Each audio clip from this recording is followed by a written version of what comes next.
Hi అండి. వేడి వేడి అన్నంలో కాస్త నెయ్యి వేసుకుని ఈ పచ్చడి కలుపుకొని తింటే రుచి మామూలుగా ఉండదండి. ఫస్ట్ కొంచెం ఆయిల్ పోసి ఎండుమిర్చి ఇలా వేయించుకొని తీసి పక్కన పెట్టేసుకోవాలి.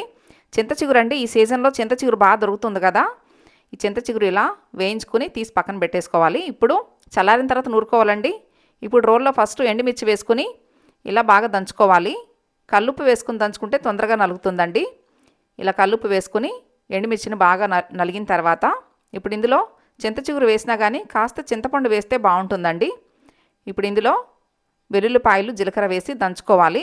ఇలా దంచుకున్న పచ్చడిలో మనం వేయించి పక్కన పెట్టుకున్న చింత చిగురు వేసుకోవాలండి. చింత చిగురు వేసి ఇలా బాగా దంచుకొని ఇప్పుడు ఇందులో కొంచెం నీళ్లు పోసుకోవాలండి. మరీ గట్టిగా ఉంది కదా, ఇలా నీళ్లు పోసుకొని రుబ్బుకోవాలి. ఇలా రుబ్బుకున్న పచ్చడిలో పోపు వేసుకోవాలండి. పోపు వేస్తేనే ఈ పచ్చడి బాగుంటుంది. మీకు కూడా నచ్చింది కదూ? అయితే మిస్ చేయకుండా లైక్ అండ్ కామెంట్ చేయండి, సబ్స్క్రైబ్ చేయండి నా ఛానల్ని. Thank you for watching.